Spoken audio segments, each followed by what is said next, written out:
There's a young man. I talked to him. I wish I was with you.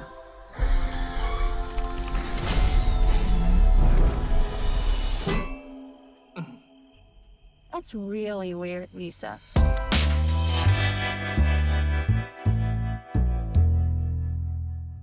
You do these roles so well.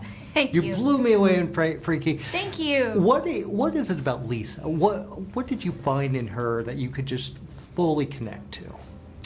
Man, that is a good question, and thank you for saying that.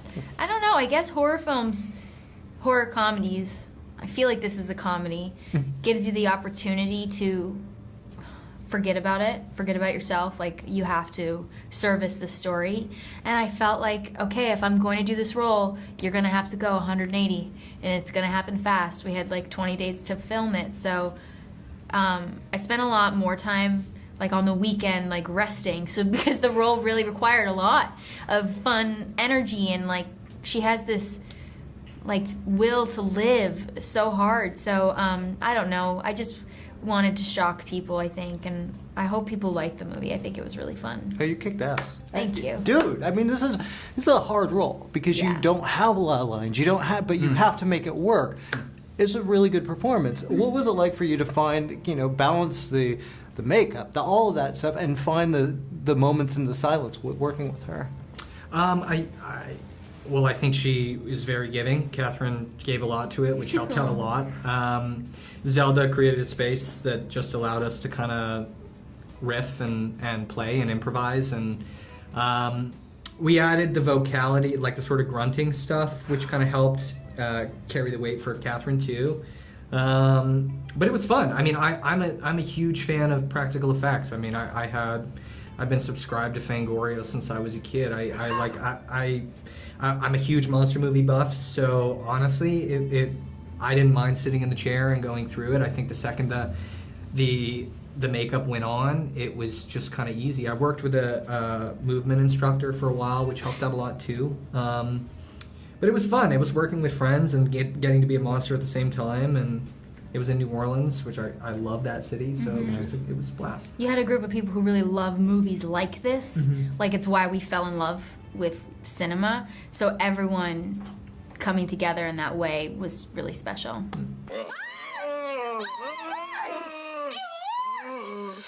I'm the greatest, God created, power tripping, on the mission.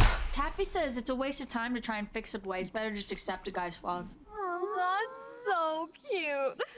Well, Lisa, I mean, I feel that people really respond to Diablo. Yeah. They just, her writing. Absolutely. How much of the script did you guys feel, like, did you just connect to? Like, it's amazing, doing her work. You read it in a second. Like, it pulls you through. There's a rhythm. She has a lot of alliterations that you think aren't really there, but it's like poetry.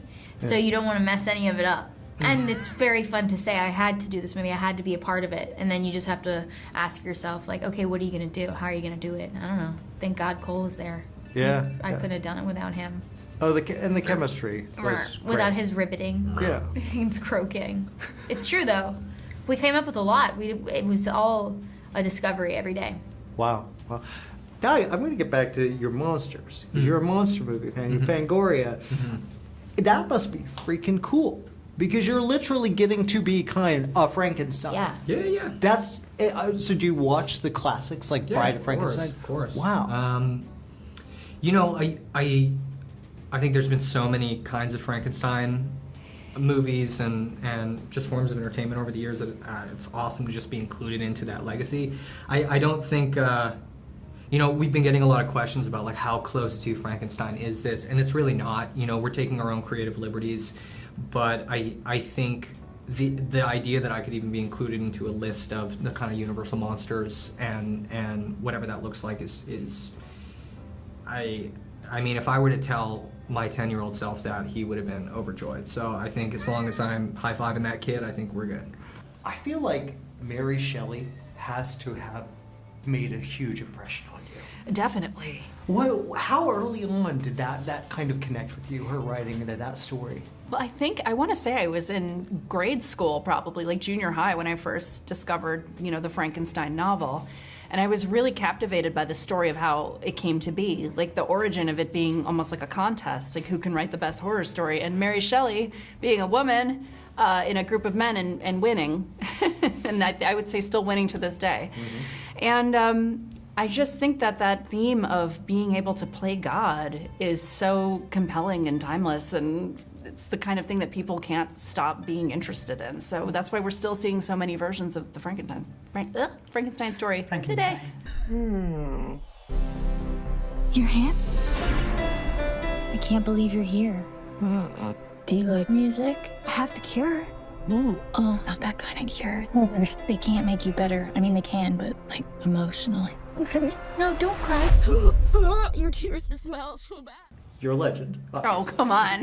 Hey, Thank people you. love your writing. Come on. That's really nice. What was it what connected you to this material? How did you react to it? Well, it's interesting too, because obviously she's doing all of the creating in that circumstance. So when you get to read something, and especially with this being a degree of separation then from Mary, I didn't think of Mary Shelley's Frankenstein. I was thinking about this script, and it reminded me so much of these movies that were so formative to young me and outsider me and the things that I went through as a teenager. So Beetlejuice and, these kind of female characters that I really would actually have loved at that point, but also I'm so happy to give to teenagers now. So that was a very big part of it, for sure. I gotta say, I think Kathryn is about as close to what Winona Ryder was to Beetlejuice and Heathers and all of that back in those days. I think Kathryn's becoming that. Oh, I agree, and that's probably the highest praise, because I love those characters. I grew up with those characters, and yeah, Winona was incredibly important to me during my formative years. Very Madeline Kahn for me, which is one of those that, like, genuinely, I couldn't unsee it once that feeling happened. So I'm very much with you, the Winona and Madeline comparison all day long. When you're in doubt, Lisa looks good. She could probably even do pageants if she had congeniality. Your daughter is a little psycho. I opened my glorious home to an ungrateful little... Let's talk about the makeup effect. Really beautiful, and this looks good. How did you? There's a lot of practical here. What was that? Were you insistent on that? Well, particularly if you're making something in the 80s, I think a lot of the modern tricks we use right now would feel very out of place. But especially for comedy, I think you can get away with a lot of trickery with horror because sometimes you really need it. But comedy usually requires physicality. I think you need to be there, and it's like you need to take the pie to the face. A digital pie, I don't think would quite work. So there was a lot of that. We talked a lot about it, and I think I sent you very early, even just me doing really bad Photoshop on Cole's face. Yeah. But I wouldn't call it bad Photoshop. Well, bad in comparison to our amazing artist. From our very first meeting, she was telling me I want to do as much of this practical as possible, and she already had strategies in place, and I was like, wow, like we don't even have like a production schedule, and Zelda's ready to go with the prosthetics. Well, yeah, and it works too. I ask you about Mary, but what about Lisa? What about Lisa? How much of Lisa is in you? A lot, and I can really relate to the fact that Lisa is like this. She's this angry teenager, and she has a chip on her shoulder, but sometimes it's unwarranted. Like, she's so defensive with Taffy, and Taffy is honestly just trying to be her friend. Mm-hmm. I think I was a little bit like that when I was a teenager, where I was kind of up my own ass and kind of just assuming that everybody around me was the worst and that I knew everything. And so I can relate to Lisa's kind of misguided confidence, and I can also relate to her sensitivity and her sadness and her longing for romance. I mean, there's a lot of me in there.